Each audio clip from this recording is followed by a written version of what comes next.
Teman-teman, halo, welcome back to YouTube channel aku bersama aku sendiri, Robenti Borubancin. Nah, jadi teman-teman, hari ini aku akan menceritakan kepada kalian bagaimana aku punya proses mendapatkan pekerjaan. Jadi puji Tuhan teman-teman, aku sudah bekerja sekarang dan kerjaan aku sekarang itu adalah merupakan kerjaan yang aku iming-imingkan teman-teman, yang aku iming-imingkan. Impikan, astaga, bahasa Indonesia juga nilai 7 tapi kok belepotan banget gitu ya. Saya sedikit lemas karena saya belum makan. Nah, jadi teman-teman, sekarang satu udah bekerja.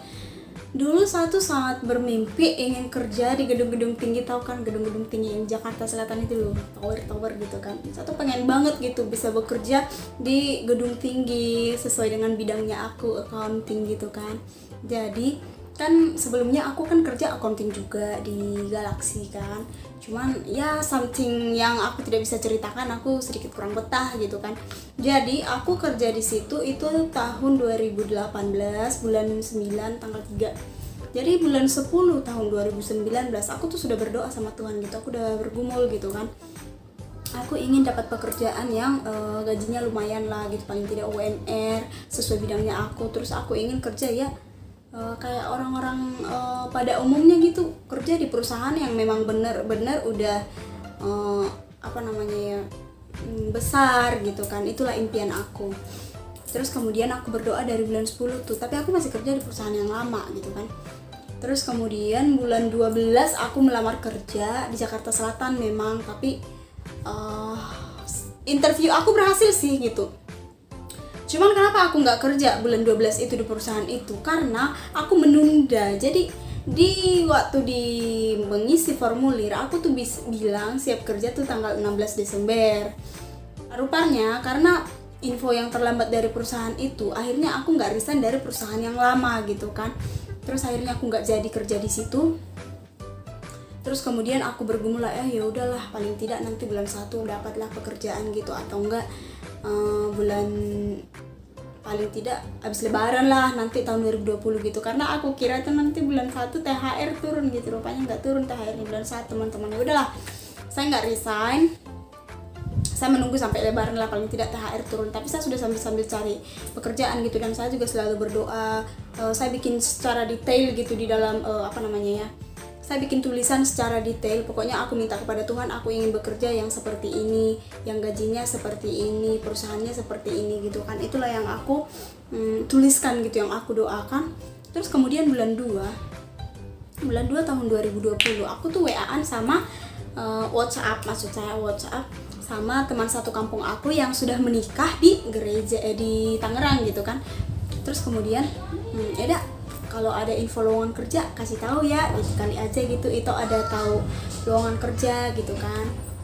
Terus kemudian dia bilang, ntar dulu ya, aku tanya dulu ya teman satu gereja aku, dia kerja tapi nggak tahu di perusahaan apa, siapa tahu ada lowongan katanya gitu kan. Oke, aku bilang. Terus kemudian dia WA kan, bulan 2 ya, itu aku masih kerja di perusahaan yang lama. Terus kemudian dia bilang, ini nomornya Eda, katanya WA aja katanya gitu. Ya udah, aku WA tuh nomor kan.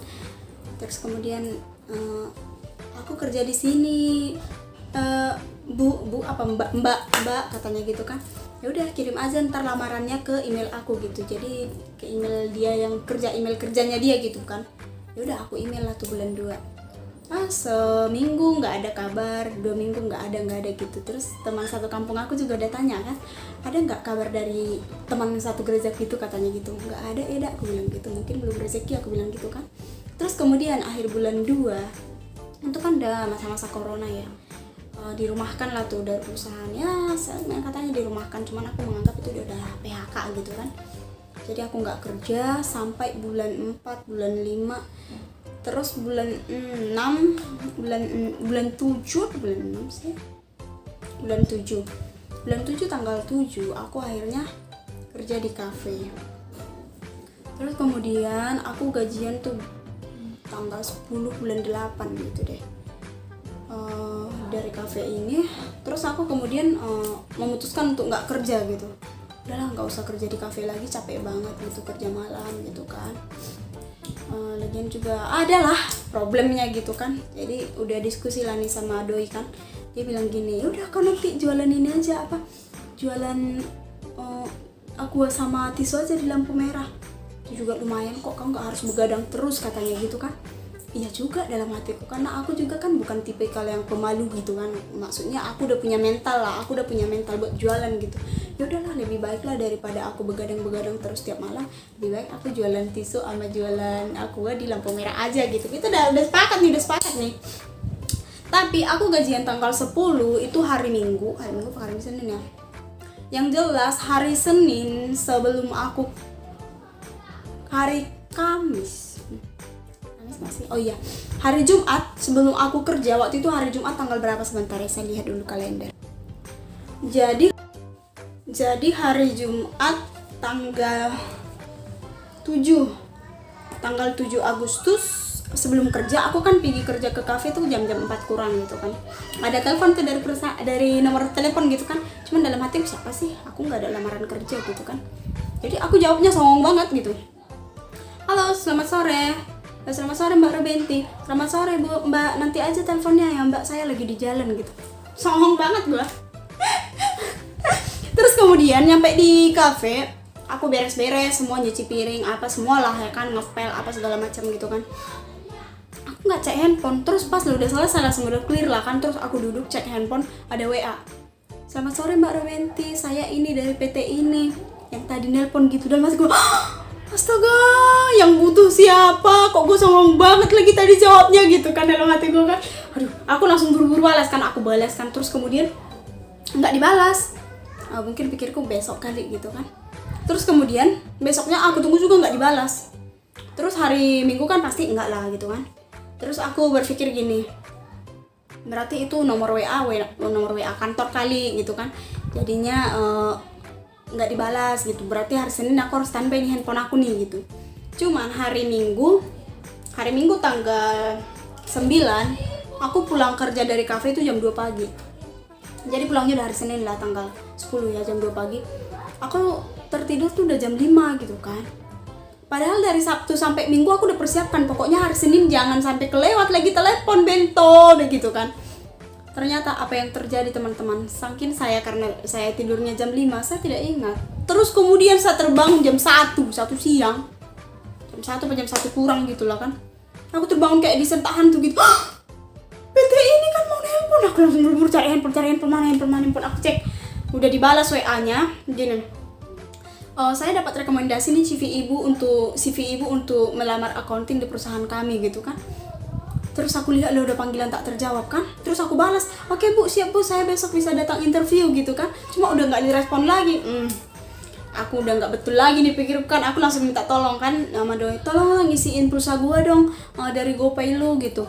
5.000 aja, gua mau daftar pakai nelpon kantor nih. Aku mau nelpon PT ini gitu kan. Udah langsung diisi. Terus aku daftar pakai nelpon ke nomor telepon rumah.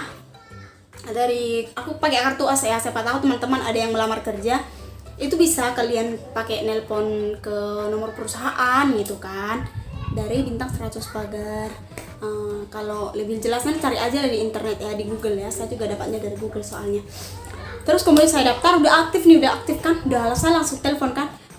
Terus resepsionis saya bercanda menjawabnya, halo selamat malam, kata padahal masih siang. Terus aku jawab, selamat siang Bu, saya bisa bicara dengan ibu ini enggak gitu kan, sama ibu yang WA aku itu kan, bagian staf HRD lah. Ini dari perusahaan mana dan ada perlu apa gitu kan.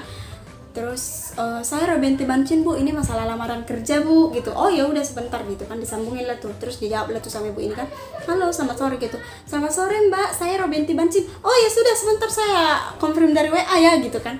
Ya udah, dia udah baca WA-nya saya. Terus kemudian mbaknya bilang, besok saya undang interview jam 9 di alamatnya ini. Pokoknya tower lah teman-teman. Terus aku kan masih ragu-ragu juga kan. Karena waktu bulan 2 itu aku searching di WA nama PT ini. Ada tuh alamatnya di Cikarang, ada di ini. Jadi di perusahaan udah berdiri lama dan udah besar lah gitu. Jadi yang aku temuin itu nggak ada yang aku temuin yang alamatnya sesuai dari yang di WA ibu ini tadi. Terus aku cari lagi lah di Google Map kan. Alamatnya aku ketikkan ting, langsung muncul tuh nama PT-nya Bener ini pikirku. Aku langsung semangat kan, excited kali kan. Akhirnya aku masih pergi kerja. Hari Senin itu aku masih pergi kerja. Hari Senin itu aku gajian tanggal 11. Tanggal 10 ya bener. Aku masih pergi kerja. Hari Senin tanggal 10. Di situ aku gajian malam kan. Dan setelah gajian itulah aku udah memutuskan untuk udahlah nggak usah kerja lagi gitu kan. Aku sebelum kerja aku siapkan lamaran dulu, CV semua, pas foto apa semua lah udah aku siapkan. Jadi besok biar nggak terlambat gitu. Karena pernah aku melamar kerja di interview kerja di Jakarta Pusat, saya terlambat teman-teman.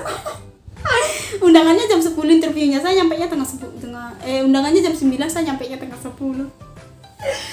Terus kemudian aku udah siapin nih, baru pulang kerja dari kafe jam 1 lah kayaknya. Jam 1 malam kan. Terus aku tidur, baru aku harus bangun jam 5. Udah ngantuk banget. Aku langsung seruput 1 gelas kopi. Biar gak ngantuk pas interview gitu kan. Baru nyampe di tempat gitu kan. Tukar KTP, baru dapat kartu lift, naik gitu kan. Malah ruangannya dingin banget lagi. Aduh. Ini masalah untuk tentang interview dan yang segalanya nanti saya bikin dengan video yang terpisah saja. Pokoknya saya cerita dulu ya kan. Terus kemudian udah selesai nih. Satu tahap tes psikotes. Terus kemudian tahap kedua tes akuntansi. Akuntansi soalnya bahasa Inggris teman-teman. Yang dibahas tuh jurnal rekonsiliasi sama penyesuaian. Kalau nanti misalnya ada yang nanya misalnya soalnya seperti apa, mungkin saya akan bikin nanti pembahasannya dan bagaimana saya menjawabnya gitu ya. Saya akan bikin lah. Terus kemudian yang ketiga nih, tes wawancara. Jadi tes wawancara. Ditanya. Saya udah merasa gagal nih. Wawancara saya kali ini gagal nih gitu. Saya bisa menilai dari wawancaranya saya. Saya hanya bisa berharap tuh 50% doang keterima di perusahaan ini karena ya mungkin rezeki, mungkin apa juga. Karena itu juga sesuatu bukan yang udah sesuatu keajaiban gitu, mujizat gitu. Kenapa sih saya masukkan lamaran tuh bulan 2 dan panggilan kerja tuh bulan 8 gitu. Itu sesuatu yang perlu kita something ajaib lah gitu ya. Udah pertolongan Tuhan aja gitu.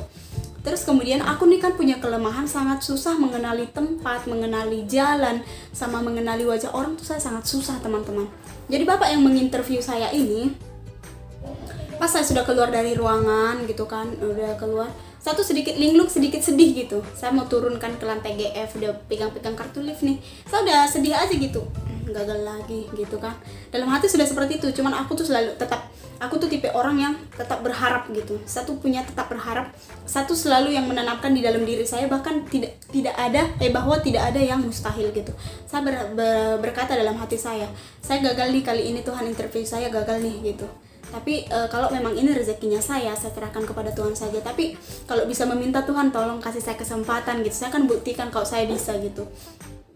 Kalaupun saya keterima di perusahaan ini, saya pasti bisa lah gitu. Saya tahu talenta saya kenali kemampuan saya pasti bisa gitu kan. Saya pokoknya saya yakin lah saya bisa gitu. Tolong bantu saya Tuhan, kasih saya kesempatan gitulah dalam hati saya kalau saya bisa meminta gitu kan. Tapi dalam hati tetap berkata bahwa semua yang ada di dalam hidup saya ini itulah yang terbaik yang disediakan sama Tuhan gitu. Jadi sekalipun saya meminta, saya tidak berharap terlalu banyak untuk keterima. Pokoknya rate-nya saya itu 50% lah saya diterima gitu, 50-50.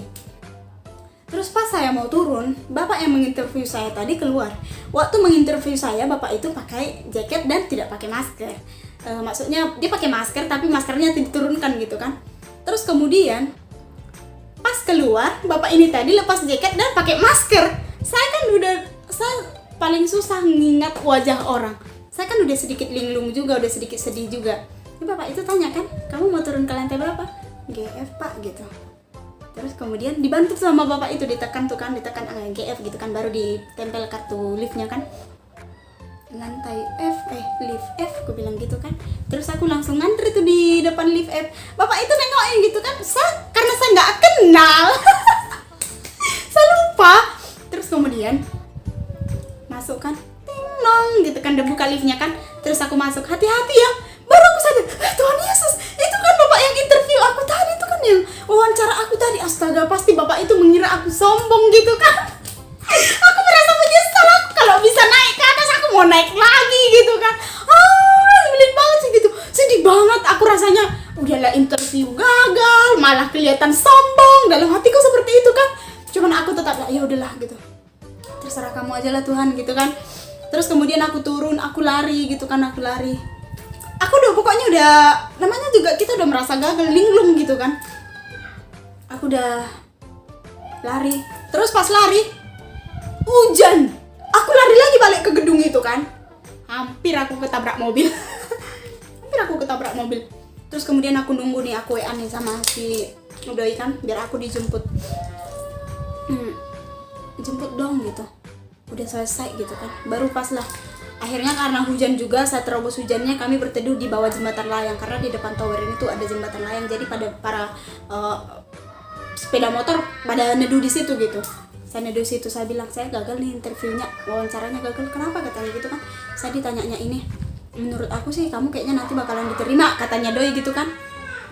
Ya puji Tuhan lah, kalau keterima juga aku nggak terlalu berharap lah, terserah lah. Ya udahlah, kalau rezeki nggak akan kemana gitu kan. Ya udah, sambil menghibur diri, akhirnya aku tiktokan di situ.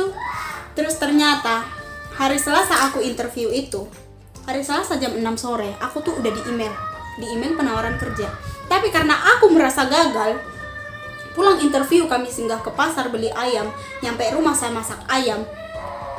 Terus kemudian sampai kosan saya masak ayam, terus makan, terus semua lah kan. Terus aku tidur. Aku bangun jam seperti biasa. Aku waktu interview kerja itu aku udah nggak kerja. Aku udah waktu interview kerja di perusahaan ini aku udah nggak kerja di kafe lagi. Kita udah memutuskan waktu itu untuk udahlah jualan lampu merah. Tapi aku belum izin sama kakak pemilik kafe itu ya. Terus hari Rabu saya bangun. Gimana ya caranya saya bilang ini bilang sama kakak ini gitu. Akhirnya aku WA gitu kan, aku WA kakak ini. Terus pas aku WA kakak ini udah nggak minta kerja lagi gitu kan. Terus kemudian ada telepon teman-teman. Ada telepon. Loh, ini kan PT ini gitu kan. Terus telepon. Halo, selamat sore Mbak Robianti. Ya, selamat sore Bu. Saya ini gitu kan. Kenapa email saya belum direspon gitu? Saya belum cek email Bu, karena saya merasa gagal. Saya nggak cek email gitu kan. Terus akhirnya saya cek email. Kebetulan yang aktif di handphone saya itu bukan email yang itu gitu. Bukan email yang saya pakai untuk melamar kerja. Karena saya punya beberapa email. Ada email sosial media apa segala macam, banyak lah ya kan. Terus kemudian saya cek email surat penawaran kerja. Oh my god, aku nggak jadi jualan aku nggak jadi jualan tisu di lampu merah teman-teman. Saya keterima kerja, saya langsung WA sama Doi. Keterima nih kerja di PT itu gitu kan. Aku udah harap-harap kali kan. Aku udah sampai bilang sama dia, aku tuh berharap diterima lah yang, karena ini perusahaannya bagus, perusahaannya impian aku gitu. Ini impian si Doi ini juga tahu kalau aku tuh mengimpikan buat kerja di tower-tower gitu kan, dia juga tahu. Jadi makanya waktu masa pandemik aku kan ikut-ikut tuh menggojek kan, pernah juga aku ceritakan yang aku nyampe ke rumahnya Mas Anang itu. Jadi kan kalau menggojek ini kan kita semua udah sampai dari Jakarta apa segala macam udah dijalani lah, Tangerang, pokoknya sekitar Jabodetabek udah sampai ke Depok juga kan. Terus akhirnya pas pernah waktu itu kita ke Jakarta Selatan ngantar barang, dia bilang nih, nanti semoga lah ya yang kamu tuh keterima salah satu gedung yang ini gitu. Dia mengharap juga gitu kan. Dan aku juga setiap lewat dari situ aku selalu berdoa gitu, karena pernah ada kakak satu gereja aku dulu, seniornya aku waktu kuliah, dia kerja di rumah sakit Siloam kan. Dan dia pernah bilang sama aku, ketika dia lewat lari pagi dari daerah Siloam ini, dia berdoa, Tuhan berikan aku satu kursi di perusahaan ini, di rumah sakit ini gitu. Terus karena aku mengingat itu, ketika aku menggojek dan selalu melewati Jakarta Selatan, aku selalu berdoa, Tuhan berikan aku pekerjaan yang aku impikan di salah satu gedung-gedung tinggi ini gitu. Oh my god, akhirnya kesampaian teman-teman. Aku gak jadi jualan tisu dan jualan aqua di lampu merah. Terus aku langsung confirm kan, Oke Bu, siap Bu, saya terima. Saya langsung balas emailnya kan. Terus kemudian ditelepon lagi kan, saya bersedia kerja. Saya bikin bersedia kerja langsung besoknya tanggal 13. Jadi saya wawancara tanggal 11. Tanggal 11 juga udah keterima kerja, sebenarnya udah dikirim penawaran kerja. Karena saya ceknya tanggal 12, saya langsung bersedia kerja tanggal 13 karena saya nggak mau nunda-nunda lagi. Belajar dari pengalaman yang waktu bulan Desember, karena menunda akhirnya pekerjaan hilang. Saya nggak mau kan, saya langsung bilang besok. Besok di situ juga saya harus sibuk mempersiapkan segalanya. Saya ke puskesmas, saya langsung ke puskesmas buat bikin surat sehat, dan puskesmas sudah tutup. Akhirnya hari Kamis tanggal 13 pagi, disitulah saya sibuk lagi bikin surat sehat. Saya sudah siapkan berkasnya, jadi saya kerja di tanggal 13 Agustus 2020. Kerjaan yang aku impikan di gedung tinggi sesuai bidangnya aku, dan gajinya juga lumayan. Puji Tuhan sekali. Jadi setiap kegagalan itu, aku selalu bilang, setiap kegagalan itu aku nggak pernah menyesali kegagalanku. Kalau aku tidak gagal di interview sebelumnya, aku tidak bisa dengan sukses menjawab pertanyaan di interview di perusahaan ini. Jadi aku tuh selalu yang menanamkan kepada diri aku bahwa proses yang membentuk aku itu bukan proses yang mudah, tapi proses yang sangat sulit dan sangat sakit, teman-teman, sangat sakit sekali. Saya punya jalan kehidupan itu yang sangat sakit, saya hidup yang sangat keras, dan itu yang bikin aku tuh menjadi punya mental yang kuat gitu, yang yang tabah, sabar gitu, dan yang selalu berharap kepada Tuhan. Dan saya tuh selalu belajar, saya tidak pernah berharap kepada manusia, karena berharap kepada manusia itu bikin kecewa. Kita harus sabar untuk menanti doanya kita. Saya berdoa dari tahun 2019 bulan 10 untuk dapatkan pekerjaan, dan terjawab tahun 2020 bulan 8. Berapa lama itu saya menunggu hasil doa saya itu. Dan saya harus menikmati beberapa proses yang menyakitkan. Saya harus menghabiskan materi untuk proses saya. Akhirnya saya keterima di perusahaan ini. Jadi buat teman-temanku semua yang di luar sana yang kalian belum dapat pekerjaan, silahkan kalian itu berharapnya pada Tuhan. Tuhan pasti akan jawab pada waktunya, dan kalian tidak bisa berputus asa. Sama seperti aku mengalami kegagalan, dan aku nggak pernah menyesali setiap kegagalan aku. Aku selalu memetik setiap pelajaran dari kegagalan aku. Dan aku selalu menjadi orang yang aku tidak ingin melakukan kesalahan yang sama sebanyak 2 kali gitu. Ketika aku salah dalam hal ini, maka kemudian di hari depan aku nggak mau salah dengan hal ini juga gitu. Saya orang yang seperti itu. Saya akan bikin video tentang kegagalan aku interview kerja dan proses interview aku, dan aku juga sudah punya video nih hari pertama aku kerja. Aku juga sudah punya video hari pertama aku kerja di perusahaan ini, dan aku belum edit. Oke, sekian dulu teman-teman cerita saya mendapatkan pekerjaan ini.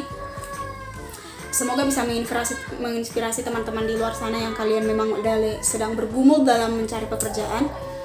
Nggak ada yang mustahil. Bahkan saya yang hanya D3 yang udah mencoba mencari pekerjaan-pekerjaan yang lain, karena memang staff accounting itu rata-rata dibutuhkan sarjana ya.